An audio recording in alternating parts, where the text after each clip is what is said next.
This is called, and again, everything I just did, I've got graphically for you and I've got in writing for you. But this is what I picked up from the Harley-Davidson sales manager. It completely changes the way a customer looks at the payment. Because when they're done paying for the vehicle, does the vehicle turn to dust? Is it worthless? I know in some cases it might be, but in most cases, it's not worthless. Now, Walt yesterday, Walt goes, well, I've tried it a couple times, but then when I tell them what the car is going to be worth at the end, they don't believe me. I said, well, Walt, you don't tell them what the car is going to be worth at the end. What do? You ask them.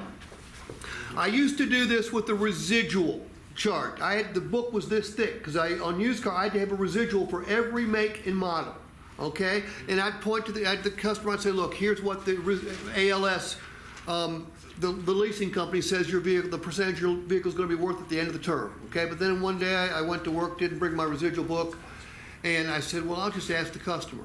Well, it turns out that's a whole lot easier, because when the customer gives me the number, it's a pretty believable number, because whose number is it?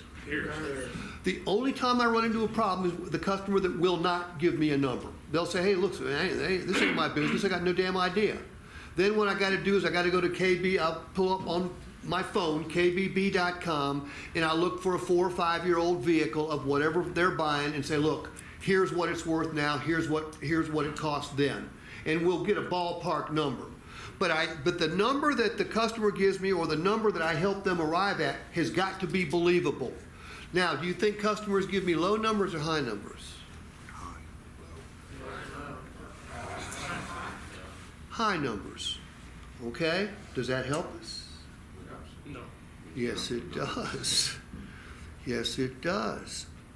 So, what's the math? The math is whatever the vehicle is worth at the end of the term divided by whatever the term is. In this case, it was 60 months. If it's a 72-month loan, you divide it by 72. 84, you divide it by 84. 36, you divide it by 36. What's that number? That's the amount of money going towards their equity. That's the, yeah, you know, I use the term cash value. And the reason I use the term cash value is because consumers don't seem to understand the concept of equity in a depreciating asset. I've got thousands of comments on YouTube about what a moron I am saying that if somebody can have equity in a car. You know, they say equity has to be a stock. Well, try Carvana stock. That ain't equity. They don't understand the meaning of the word, so I use cash value. How many of you, do any of you have a cash value life insurance policy? JR? Yes. Okay. JR, I've got a term policy. I make my payments every quarter. Am I ever going to see any of that money back? Term? Yeah. The only time anybody gets anything is if I'm dead, right?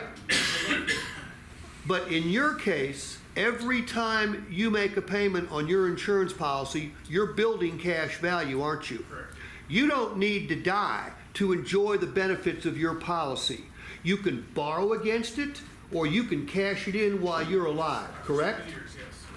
That's exactly what a customer is doing when they're paying for a car. They're building cash value in it every single month.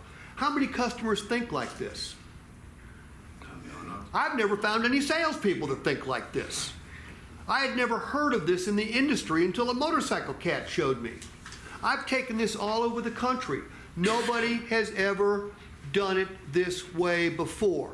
I've gotten thousands of emails, texts, and phone calls from salespeople who I have no idea who they are, nor what stores they work in. But the video of what I just did has been watched 250,000 times. Now, there's a bunch of them out there. It's not one video.